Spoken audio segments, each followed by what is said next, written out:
Olá, salut! Hoje eu vou falar de uma história muito conhecida, Chapeuzinho Vermelho. E talvez vocês achem, né, que ela é até demais conhecida, mas na verdade o que eu quero mostrar hoje é que essa história ainda tem muitos mistérios para serem desvelados. De antemão, vou fazer uma pergunta. Na versão do Chapeuzinho Vermelho que você conhece, a menina vestida de vermelho, ela acaba por ser sã e salva ou morre no final? Pois vamos ver que há controvérsias sobre o destino dessa jovem inocente. Ou não tão inocente, vamos ver isso. Mas antes de qualquer coisa, eu preciso lembrar de um aspecto decisivo dos contos que vimos num primeiro vídeo. De fato, no primeiro vídeo, falei do dispositivo narrativo engenhoso criado no século XVII pelo escritor Charles Perrault, esse escritor que legou à posteridade vários desses contos, como Barba Azul, Cinderela, Pequeno Polegar ou, então, O Chapeuzinho Vermelho. Seguindo a designação proposta pelos críticos Jean-Michel Adam e Uta Eidmann, trata-se de um dispositivo narrativo em trompe-l'œil.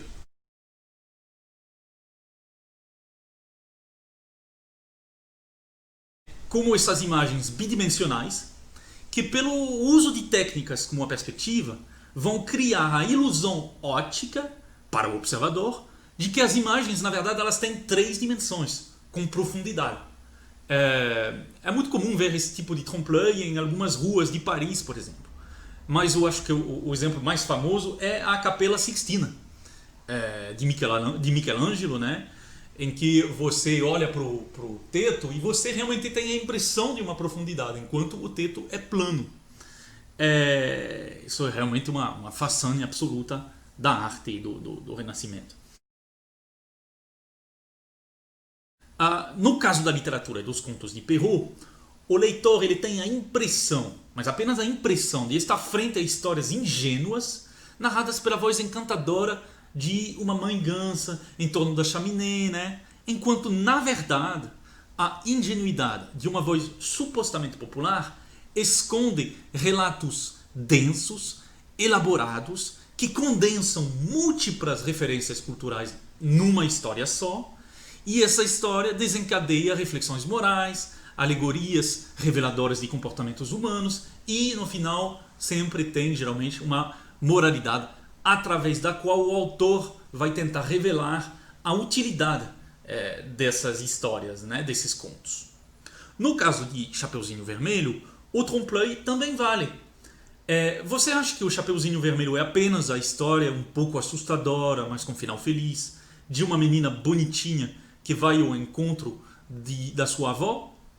Não, não é exatamente isso. E o que é preciso ver é que são realmente múltiplas as capas de referências e as fontes de inspiração que teceram esse relato, e também é preciso ver que há inúmeras reescritas desse conto que foram feitas através dos tempos.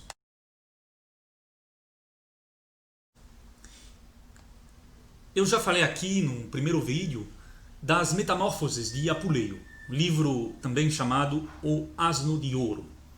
Esse livro da Antiguidade Latina é uma verdadeira mina de ouro para os contistas do Renascimento e logo do período do dito classicismo francês, né? Ou seja, século XVII francês.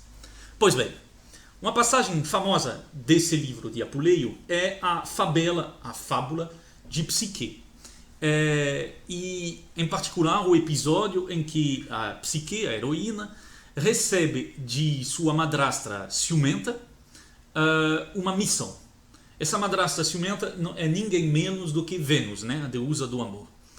E Vênus fala para Psique que ela tem que descer aos infernos a fim de levar à deusa dos mortos, Perséfone, um recipiente em que vai recolher um unguento de beleza. Evidentemente, o caminho para ir aos infernos ele é cheio de perigos. E a jovem Psique tem em particular que enfrentar, na ida e na volta, o grande cão Cérbero, né? Esse cão que guarda a porta dos infernos. E por isso, Psique anda até os infernos com 2 galettes, ou seja, 2 bolinhos de polenta amassados com vinho e mel, enfim. E em todo o seu percurso, Psique ela deve recusar os convites feitos por diversos personagens para descansar e se deixar amolecer. Ela tem que recusar esses convites. E antes de iniciar essa viagem, ela recebe uma série de recomendações, de avisos de uma torre falante. Parece um pouco estranho, mas lembramos que estamos num universo maravilhoso, um universo surreal, certo? Pois bem, essa história era muito famosa no século XVII, com uma adaptação do contista Jean de La Fontaine, autor muito famoso do século XVII francês, com uma ópera, um ballet, representações na corte do rei. E havia uma tapeçaria muito famosa que os artistas como Charles Perrault podiam conhecer.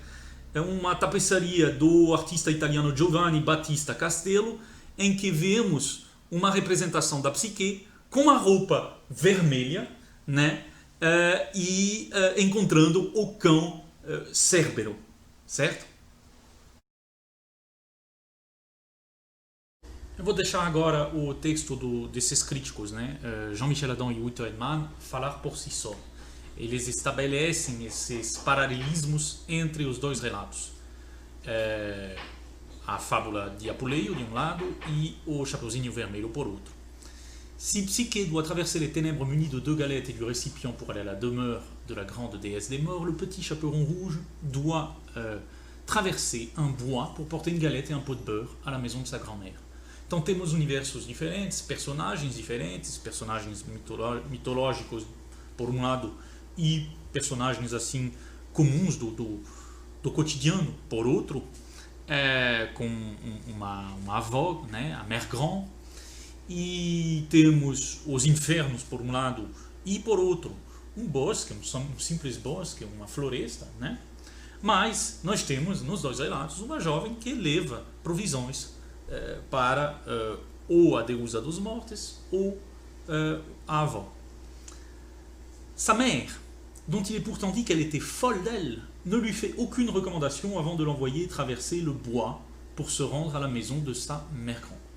Ou seja, na fábula de Apuleio, a jovem Psique ela encontra a torre falante que lhe dá recomendações. No caso do Chapeuzinho Vermelho, tem a figura da mãe. Mas a figura da mãe, e aí vamos depois reler o conto de Perrault, realmente a figura da mãe não dá nenhuma recomendação para Chapeuzinho Vermelho. Ela deixa a filha se aventurar pelo bosque, simplesmente. Le comportement de ce petit chaperon rouge, ignorant des dangers, pois ele ignora os perigos porque a mãe não avisou, apparaît par la suite comme l'exacte inversion de celui de Psyché qui exécute scrupuleusement les conseils de la tour. Então, por um lado, Psyché vai seguir à risca as recomendações da torre falante e ela vai escapar, vai sair ilesa da aventura, uma grande aventura que é a descida aos infernos. E por outro, nós temos o Chapeuzinho Vermelho, absolutamente inocente, né? Enfim, que ignora os perigos, não foi avisado pela mãe, e então vai fazer tudo que não pode fazer. Vai bater papo com o lobo, vai demorar colhendo flores, enquanto Psique ela vai direto para os infernos. E ela não se deixa amolecer pelos discursos de diversos personagens que vai encontrando no caminho. E agora vou a esse parágrafo que me parece essencial. Aqui, la fabula lui fournit, à direita, né, na parte da direita. La fabula lui fournit les éléments qui lui permettent d'inventer une nouvelle histoire à partir de la descente de Psyché aux ténèbres, de sa rencontre avec un chien monstrueux qu'il faut calmer avec une galette, de l'interdiction de s'installer confortablement auprès de la déesse des morts. Então, realmente seria a fábula de Apuleio que fornece todos os ingredientes para Perrault e para que ele reconstróia um novo relato com novas moralidades que vão surgir.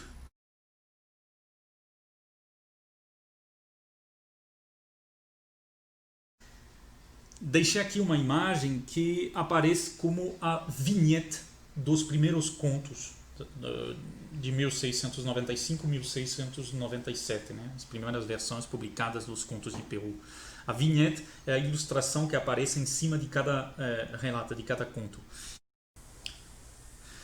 O que nós vemos nessa ilustração é um lobo que se aproxima muito tranquilamente da cama em que Chapeuzinho Vermelho está deitado. Esse Chapeuzinho Vermelho já não parece ser uma criança e tem muito mais a aparência de uma jovem adulta. Há uma certa tonalidade erótica nesse conto, e aí eu acho que realmente o leitor que conhecia o relato de Psique pode ver o que separa esse relato de Psique, dessa fábula, com Chapeuzinho Vermelho. E pode fazer as inferências necessárias para extrair a moralidade escondida no conto de Perrault.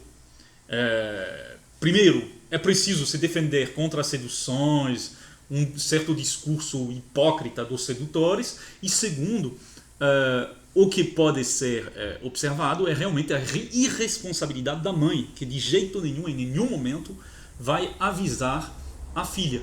Essa atitude da mãe ela é tão ruim quanto a atitude de Vênus com Psique. Vênus é abertamente má, né, com Psique. O que não é o caso da mãe de Chapeuzinho Vermelho. E, no entanto, o fato de não falar nada e não avisar a filha é uma irresponsabilidade total, e há uma falta, uma grande falha na educação da filha. E agora, para entender melhor essa moralidade, essa mensagem social escondida no relato de Perrault, vamos à parte mais gostosa, que é a da leitura do conto. Primeiro eu preciso dizer que é o conto mais curto, mais enxuto de todos os 7 contos que aparecem no livro de Perrault.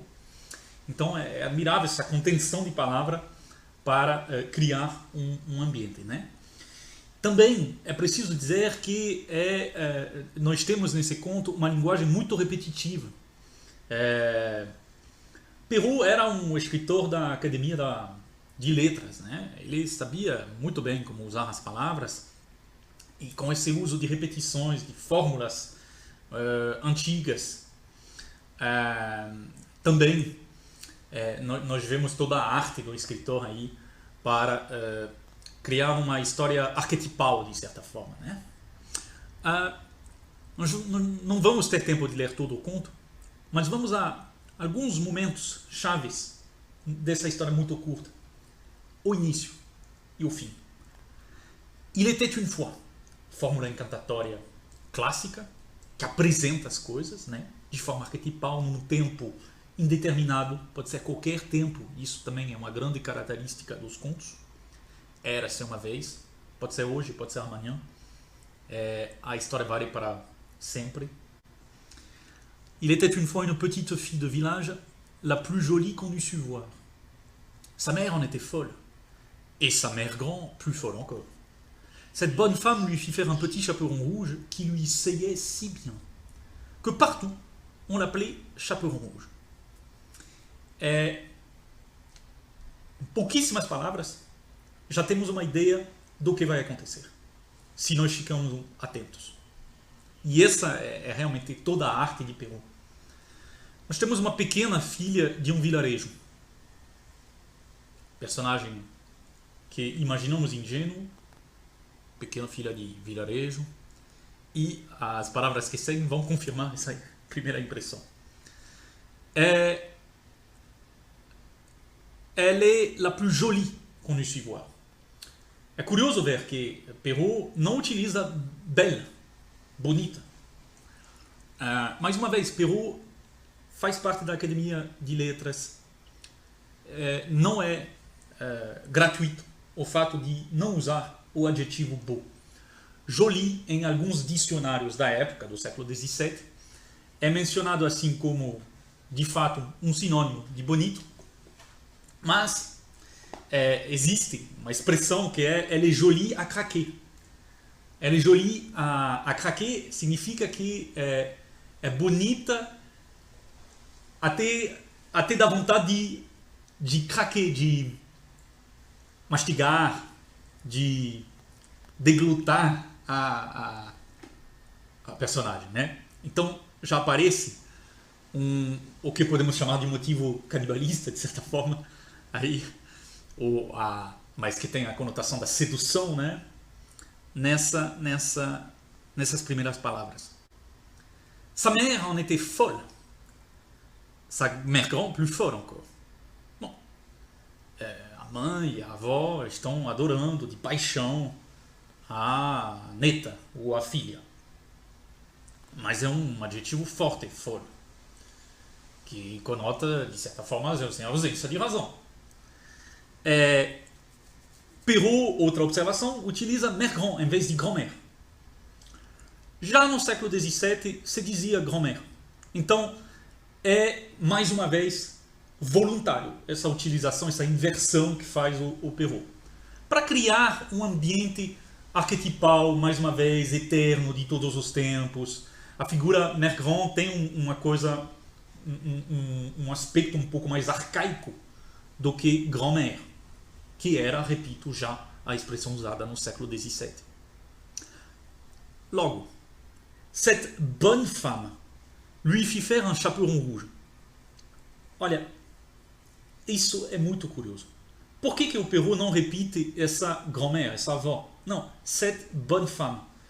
Cette bonne femme é uma expressão um pouco depreciativa. Tudo bem, tem a conotação de uma pessoa simpática, boazinha, mas boazinha precisamente. Quando se diz de alguém que é bonzinho, boazinha, tem uma conotação um pouco pejorativa. A pessoa não é uma pessoa talvez muito razoável, muito sensata. Ela é boazinha, né? Cette bonne femme. Figura um pouco depreciativa com o demonstrativo cette, né? Cette bonne femme, e um pouco simples. Em francês também tem essa conotação. Une bonne femme é uma pessoa um pouco simples, simplória. Lui fit faire un chaperon rouge qui lui seyait si bien que partout on l'appelait le petit chaperon rouge. E aí, sim, nesse nome da personagem, o chaperon rouge, tem um duplo sentido da palavra que já explica toda a história a seguir. Le chaperon era uma roupa já um pouco fora de moda na época, no século XVII, uma roupa que você colocava aí no cabelo, né? Mas le chaperon em francês também é uma espécie de governanta, uma velha senhora que cuida das crianças e que impõe as regras para as crianças, né? Un chaperon, é alguém que realmente vai dominar um pouco a criança e impor as regras do jogo. Então, nós temos aqui uma personagem que tem um chaperon, aquele tecido aí em cima da cabeça, né? Mas que na verdade falta cruelmente de um chaperon no outro sentido da palavra, ou seja, de alguém que vai cuidar dela, que vai supervisar, vigiar ela. Então, e é óbvio que tem esse duplo sentido no nome do personagem Petit Chaperon Rouge. Eu vou pular e ir para o final da história, fazendo apenas referência a essa frase que também acho muito interessante. Nos contos de Perrault é sempre preciso tomar muito cuidado com as aparições, às vezes muito quase invisíveis, quase transparentes, do narrador. Porque pontualmente o narrador aparece e geralmente isso vai trazer um elemento importante. E aqui essa frase que eu gostaria de assinalar é um exemplo claro. La pauvre enfant, qui ne savait pas qu'il est dangereux de s'arrêter à écouter un loup, lui dit. Então, aqui, nessa proposição relativa, qui ne savait pas qu'il est dangereux de s'arrêter à écouter un loup, Aqui nós temos um narrador, de maneira muito clara, que aparece e que vai fazer um julgamento moral sobre o comportamento da coitadinha, la pauvre enfant. E tem uma ironia aí na expressão la pauvre enfant. Elle ne savait pas qu'il est dangereux de s'arrêter et écouter un loup. A moralidade vai aparecer no final do relato, mas já está aqui. Elle ne savait pas qu'il est dangereux de s'arrêter à écouter un loup. Não sabia que era perigoso de parar para escutar um lobo.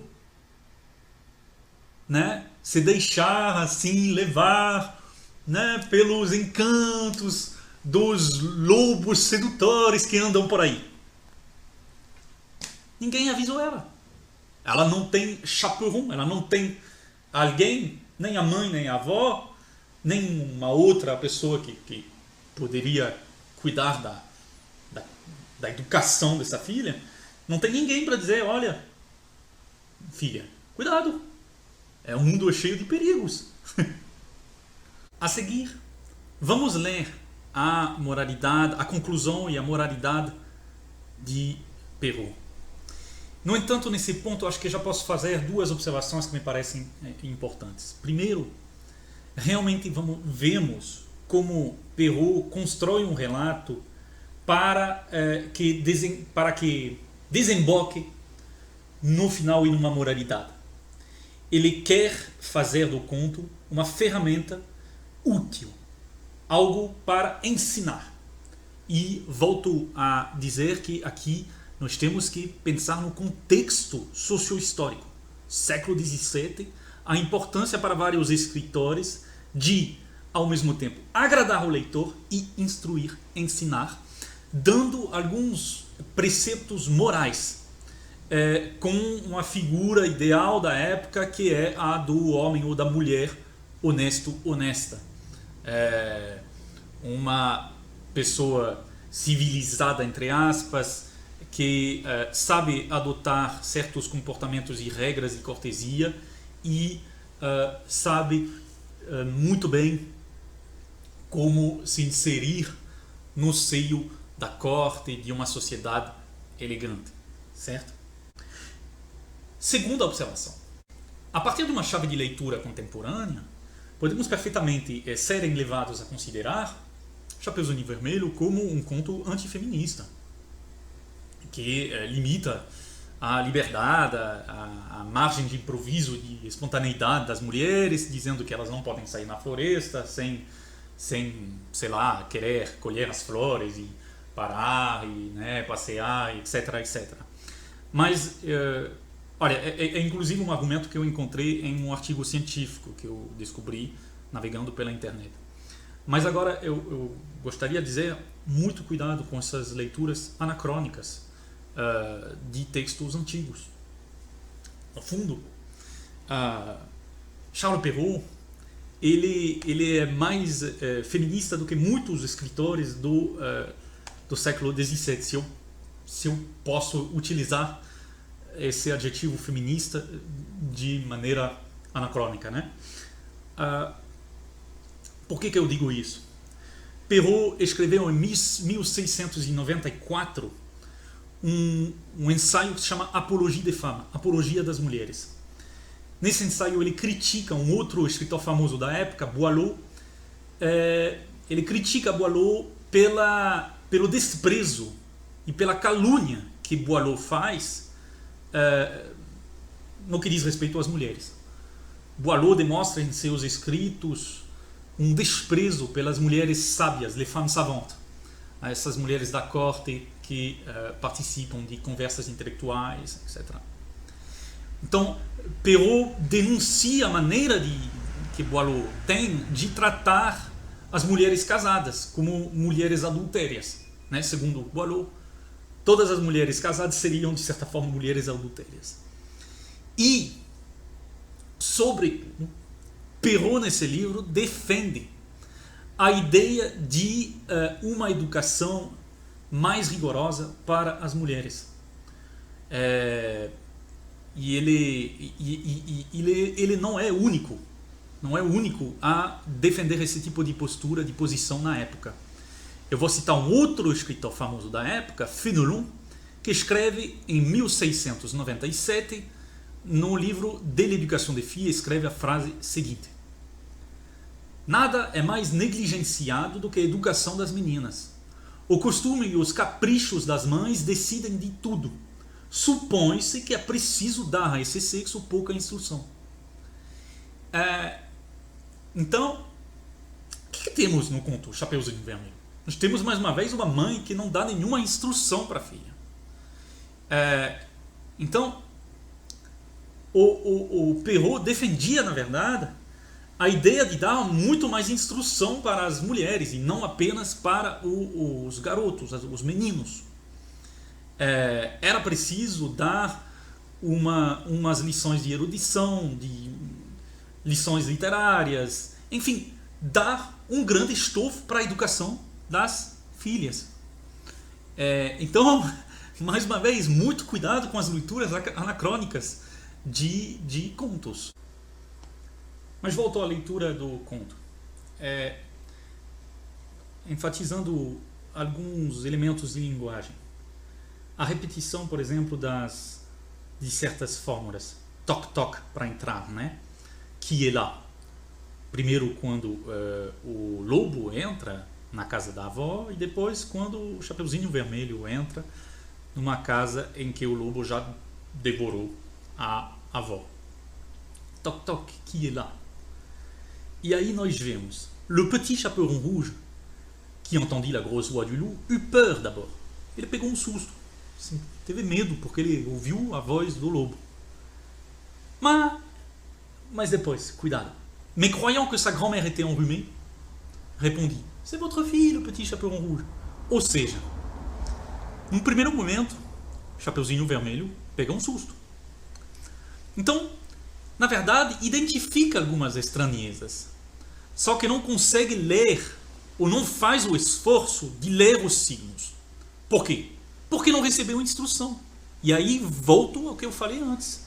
A importância para Perrault de dar instrução para as meninas, para saber, para ter mais autonomia, mais independência, na verdade, na sociedade.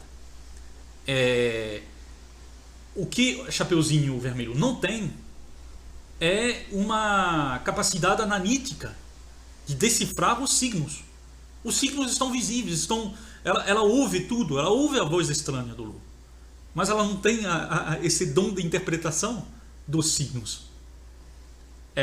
Ao contrário do que Perrault supõe que o leitor é capaz de fazer. O leitor é capaz de ler, de decifrar os signos e de entender a moralidade escondida no conto dele. Certo? Também tem, quando os personagens entram, só para, mais uma vez, enfatizar essa coisa da linguagem repetitiva, uma fórmula que aparece duas vezes, tire la chevillette, la bobinette cherra, que até hoje é uma fórmula que nós podemos usar como piada aí na linguagem em francês. Tire la chevillette, la bobinette cherra.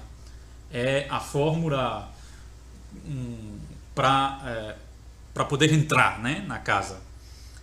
São mecanismos de entrada mesmo, de porta.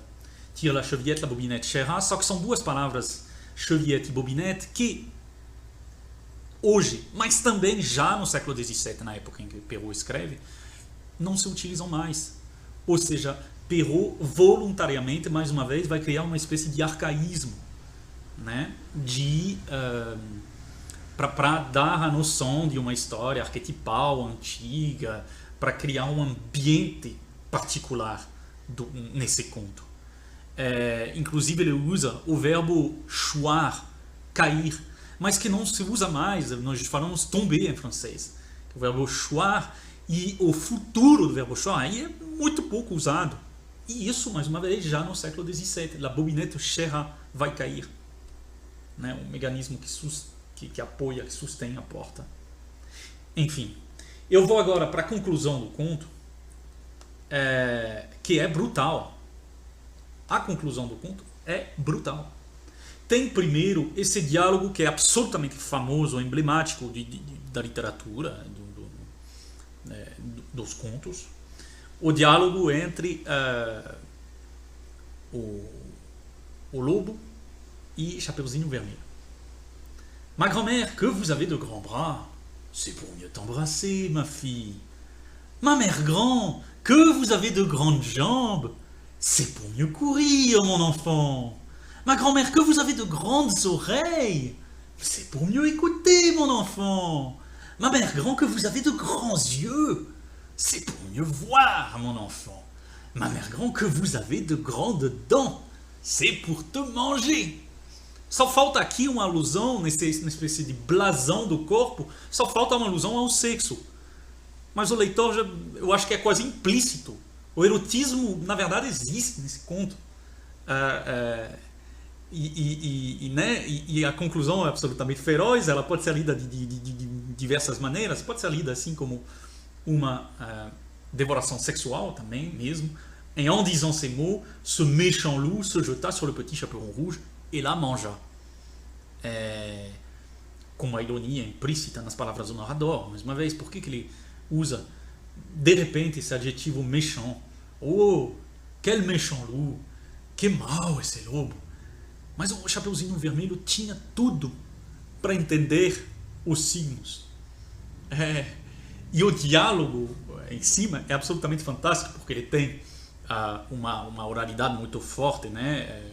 São palavras curtas, com, mais uma vez, o uso de repetição, de fórmulas que se repetem. Acho que é um diálogo que passa muito bem aí num palco, não é? No teatro. Acho que funcionaria muito bem. E segundo Jean-Michel Adam e Uto Aiman, na verdade, Perrault, além de repetir frases antigas, chavões, que remetem assim, a uma certa literatura popular oral, também reelabora um diálogo amebê, do grego amebeios, que significa alternância. Então seria um diálogo típico da retórica aí, da antiguidade. Então sempre há muitas fontes, muitas inspirações na escrita de Perrault.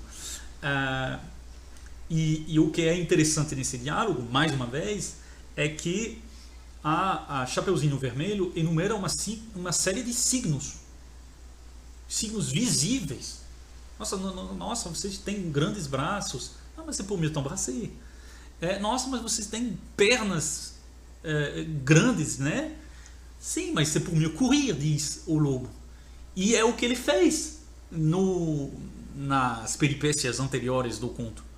Ele encontra o Chapeuzinho Vermelho no meio do caminho, ela vai colher algumas flores e ele corre muito rápido com essas grandes pernas, c'est pour mieux correr. Então ele de certa forma vai dar uma lição interpretativa para o Chapeuzinho Vermelho, que não entende nada. E no final ele devora a coitadinha do Chapeuzinho Vermelho. E aí nós temos a moralité, que é muito importante dizer isso. Tem duas versões do conto, de Perrault, 1695 1697. E em 1697, Perrault vai acrescentar alguns versos para enfatizar o que ele quer dizer. E esses versos são os versos finais. On voit ici que de jeunes enfants, surtout de jeunes filles belles, bien faites et gentilles, font très mal d'écouter toutes sortes de gens. Fazem muito mal em escutar qualquer tipo de pessoas. E não é estranho se o lobo come essas jovenzinhas, né? E aí ele diz, e isso é uma coisa que ele acrescenta em 1697. Je dis le loup, car tous les loups ne sont pas de la même sorte. Então eu digo o lobo, pois todos os lobos não são da mesma sorte, da mesma espécie. E aí ele vai enumerar alguns tipos de lobos e enfatizar, insistir no fato de que tem lobos que são tudo suaves, gentis, né? Com um jeitinho simpático. Il est d'une humeur accorte, sans bruit, sans fiel, sans courroux, sem cólera, sem nenhuma maldade, aparentemente. Que suivent les jeunes demoiselles, que vão seguir as senhoritas, né? Jusque dans les maisons, até as casas. Jusque dans les ruelles, até as ruas. Mais hélas, porém, infelizmente, qui ne sait que ces loups doucereux de tous les loups sont les plus dangereux. Quem não sabe que desses lobos suaves, doucereux, né? Dengosos, assim, também tem essa ideia. De todos os lobos, são os mais perigosos. E nesses versos finais, que tem uma rima muito bonita, né? Qui ne sait que ces loups doucereux de tous les loups sont les plus dangereux. Na verdade, Perrault está reutilizando uma rima de Marie-Jeanne Lériquier, sobrinha dele, que escreve entre as duas versões dos contos dele, ou seja, entre 1695 e 1697, escreve também contos num livro que chama Œuvres mêlées, Obras Misturadas, e nessas obras misturadas tem um conto que chama La Droite Princesse ou Finette, a princesa esperta ou Finette. Finette remete à fineza, né? Então, aqui, se vocês quiserem ler um conto feminista avant la lettre, mesmo aqui vocês têm, porque realmente é uma figura de uma princesa, um personagem principal, uma princesa que consegue, graças à inteligência, evitar todos os obstáculos, todos os perigos e criar autonomia, independência frente ao cortesãos sedutores, um pouco sem escrúpulos, vamos dizer. E então, Marie-Jeanne Lériquier, nesse conto, diz: craignez les blondins doucereux qui fatiguent les ruelles, défiez-vous des conteurs de fleurettes.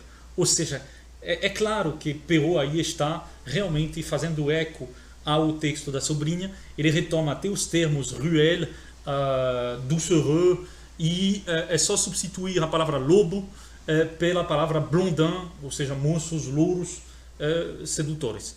É isso.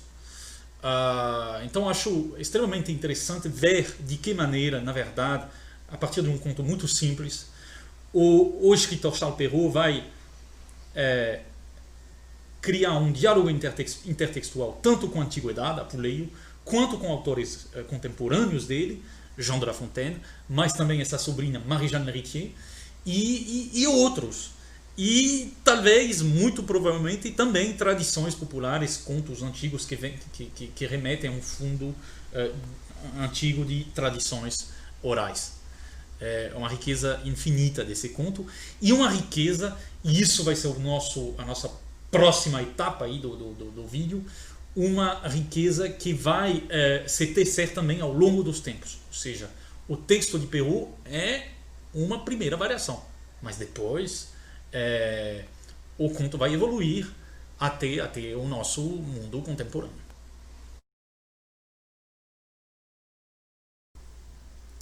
Nós vemos juntos o final do conto de Charles Perrault, e vocês perceberam, não há salvação nenhuma para a avó nem para o Chapeuzinho Vermelho. O conto acaba com a morte das duas personagens. Mas isso não é, vocês vão me dizer, mas isso não é a versão que nós conhecemos do Chapeuzinho Vermelho. Na maior parte dos tempos as pessoas conhecem uma versão em que um caçador chega no final e vai salvar a coitadinha da avó e do Chapeuzinho Vermelho. E tudo acaba bem. E o Chapeuzinho Vermelho entende a lição e... perfeito. Pois é. O que acontece é que, muito rapidamente, a moralidade de Perrault chocou um pouco. E os contos começaram a serem cada vez mais associados com o universo das crianças. Textos para crianças. Então, nas versões que seguiram ao longo do século XVIII até o século XIX, a moralidade foi cortada. Não aparecem mais. Essas marcas de ironia também do narrador não aparecem mais. E o que desaparece também é a ilustração que eu mostrei antes, que estava na frente do texto. Ou seja, pouco a pouco, são várias marcas narrativas que desaparecem. E essa ideia da sedução de um lobo no meio da sociedade mesmo, e nem tanto da floresta. A floresta é uma alegoria. Isso pouco a pouco vai desaparecer. E aí chega, claro, uma versão que hoje é a mais famosa, que a versão incontornável, dos irmãos alemães Grimm, que vão reescrever o conto de Charles Perrault a partir de um contexto socio-histórico bem diferente. Então vamos lá, vamos ler Ute Heimann e Jean-Michel Adam para ter uma explicação sobre esse fenômeno. Bon, dès sa première édition de 1812, le récit allemand, então o relato dos irmãos Grimm, 1812, romantisme, ajoute ce qui manque de façon si frappante au conte de Perrault: la mise en garde explicite de la jeune fille par sa mère. Nós vamos ler depois dessa versão de Grimm. Vocês vão ver que sim, nesse conto aparece um elemento que não existia no conto de Perrault. E aí tudo é transformado, obviamente. É o fato de que no relato de Grimm, dos irmãos Grimm, a mãe, sim, vai avisar a filha: olha, filha, tem muitos perigos na floresta, cuidado, tome cuidado, etc, etc. Ou seja, uma mãe responsável, que não é o caso no texto de Charles Perrault. Continuamos. L'interdiscours protestant. Os irmãos Grimm são dois protestantes com uma visão ética, moral, que é muito forte. L'interdiscours protestant qui sous-tend le langage de presque tous les Märchen, os contos, a palavra alemã. Esse interdiscurso, ele é muito forte. Ele não dá para ler os contos de Grimm sem tomar em conta essa moral, essa ética protestante. Le récit allemand répare ainsi, ele conserta, o relato alemão conserta a negligência, a negligência totalmente errada da mãe, pointée dans le conte de Perrault, pour la remplacer par l'image d'une mère prévoyante. A mãe, sim, aí, realmente, uma mãe séria, entre aspas. Il s'inscrit ainsi dans un autre genre. Nós temos um relato que está dentro de um outro gênero, de certa forma, que é o Kinder in Haus Märchen. Os contos para crianças mesmo, e os contos do lar, da casa. Que isso é absolutamente central. É um gênero, esse Kinder in Haus Märchen, desculpa, que é censé transmettre les valeurs morales du foyer familial, que tem por pressuposto de transmitir os valores morais do lar, da casa, da família. E isso é realmente, repito, absolutamente central. São os valores da burguesia alemã aí que aparecem nesses contos. Le nouveau genre, comme les Grimm le conçoivent dès la première édition, requiert une fin heureuse, qu'il s'agit d'ajouter à la fin tragique du Petit Chaperon Rouge. Outro elemento novo que aparece no conto dos irmãos Grimm e que transforma completamente o relato. Então, primeiro, nós temos uma mãe que avisa a filha. E segundo, nós temos um fim feliz. Acabou a ideia de uma morte trágica, da morte do Chapeuzinho Vermelho e da avó. Não. Os irmãos Grimm vão, a partir de uma peça de teatro, na verdade, vão introduzir um fim totalmente novo. C'est à la réécriture théâtrale du conte de Perrault par Ludwig Tieck en 1800 que le Kinder in Haus Märchen emprunte la figure du chasseur, o caçador. O caçador aparece como o salvador, substituindo-se àquele lobo sedutor que, na verdade, anda um pouco na sociedade dos palácios do século XVII na França. Substituindo-se a esse lobo, aparece, na verdade, o Wolf, né, o lobo alemão, que é uma figura muito mais do mundo animal mesmo, selvagem, e que encarna os perigos que pode sofrer a família quando ela se afasta do lar, da casa. Então, realmente, são os valores de solidariedade familiar que estão no coração da estética e da ideologia dos Märchen, dos contos alemães, dos Grimm, né, dos irmãos Grimm. Uma coisa interessante, no entanto, é que esse lobo alemão ele tem, apesar de tudo, uma certa ambiguidade e ele remete talvez um pouco à figura romântica. Na mesma época escreve Goethe, né, com o Fausto. Então esse lobo remete um pouco ao grande vilão, né? O Mefisto, o diabo. É uma figura entre o mundo animal e esse perigo muito grande da encarnação do mal, que é o diabo. E uma coisa muito interessante é que a própria figura do lobo nos contos de Perrault vai evoluir também. Digo, a percepção sobre esse personagem do lobo de Perrault. O texto não muda, claro, mas por causa da influência dos irmãos Grimm e por causa simplesmente do contexto de recepção, essa percepção do personagem evolui.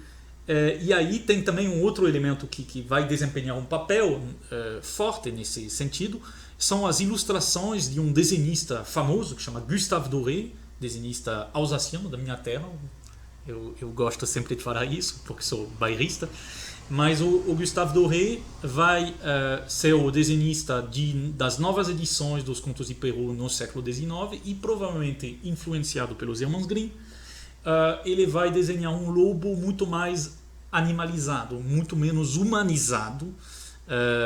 Não aparece tanto como aquele sedutor ambíguo e muito mais como uma fera, um animal feroz. E nós vemos um Chapeuzinho Vermelho absolutamente assustado, enquanto na versão de Perrault, na verdade, o Chapeuzinho Vermelho, mais uma vez, está dialogando com o lobo. Só não percebe o perigo, mas está assim dialogando.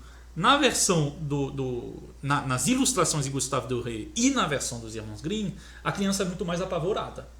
Então, o sentido evolui.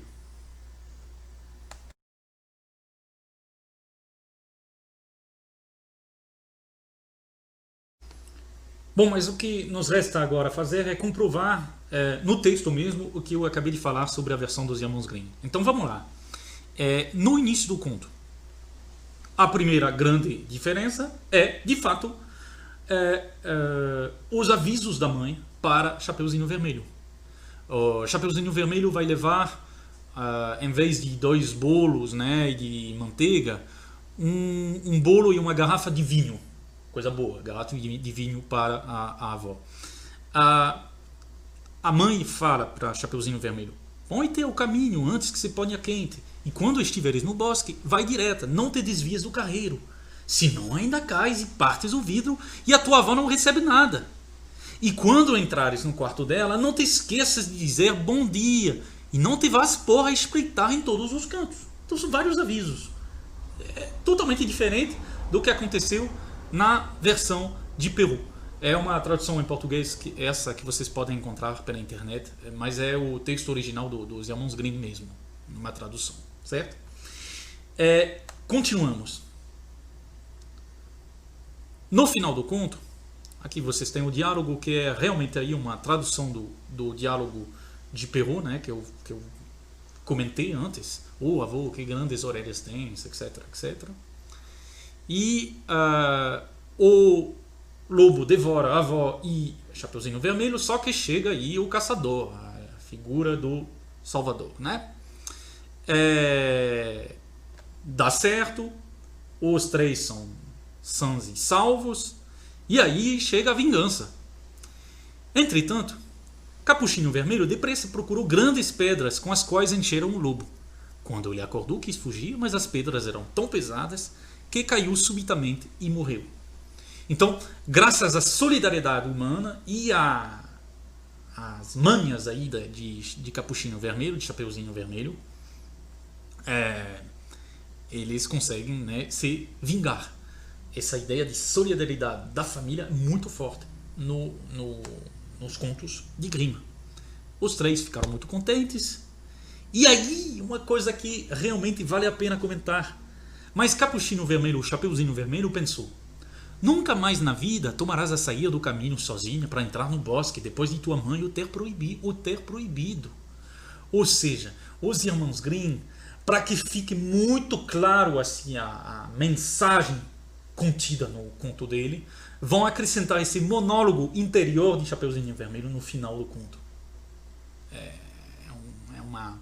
realmente um procedimento narrativo sutil para induzir o leitor a fazer as inferências necessárias, né? E a reconstruir a moralidade do conto, que não aparece de maneira explícita, mas o leitor que lê o conto, eu acho que fica claro.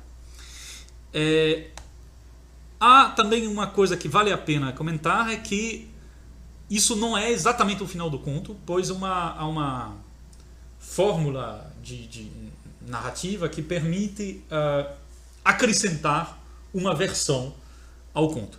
Também se conta que uma vez, então a partir dessa expressão, também se conta que uma vez, os irmãos Grimm vão contar um novo encontro de Chapeuzinho Vermelho com o lobo. Isso para mostrar que a criança entendeu a lição. Porque dessa vez ela não vai conversar com o lobo, vai realmente andar direto para a casa da avó, falar para a avó que encontrou um lobo, que achou esse lobo muito perigoso, e as duas vão criar uma artimanha, um ardil, para pegar o lobo. O lobo, na verdade, vai cair num grande balde, num grande recipiente, no qual a avó tinha preparado salsicha na véspera. Então, atraído pelo cheiro das salsichas, o lobo cai no recipiente, num grande balde, e aí é a grande desgraça desse vilão, né? Então nós temos aqui um texto com uma moral protestante, que vai, antes de tudo, defender a ideia da solidariedade da família, da proteção do lar, e no entanto, com esse final sutil aí, esse ardil que a Chapeuzinho Vermelho e a avó estão criando para enganar o lobo, essa anedota final ela nos remete um pouco à personagem ardilosa de Marie-Jeanne L'Héritier, sobrinha de Perrault, num texto ao qual eu aludi antes, que se chama Finette, né? Esse personagem que tem por nome Finette, que vem de fineza, la finesse. E então são textos de épocas diferentes, são textos que realmente se diferenciam bastante. O Finette está muito mais próximo da ideologia, vamos dizer, de Charles Perrault, e no entanto nós encontramos alguns pontos de convergência. Isso eu acho absolutamente fascinante para quem estuda, se interessa por literatura comparada, ver como todos esses contos, afinal, eles formam uma grande rede, uma grande teia intertextual, com contrastes e, algumas vezes, pontos de convergência. Na próxima vez, eu farei um último vídeo sobre O Gato de Botas. E é interessante confrontar os dois contos, especialmente a partir do livro de Charles Perrault. No livro de Charles Perrault, Chapeuzinho Vermelho, mais uma vez, é aquela personagem ingênua que não entende, que não sabe decifrar os signos, que não tem a malandragem necessária para lidar com os obstáculos da vida. O Gato de Botas se quiserem, é o exato oposto. E é o que vamos ver nesse próximo vídeo.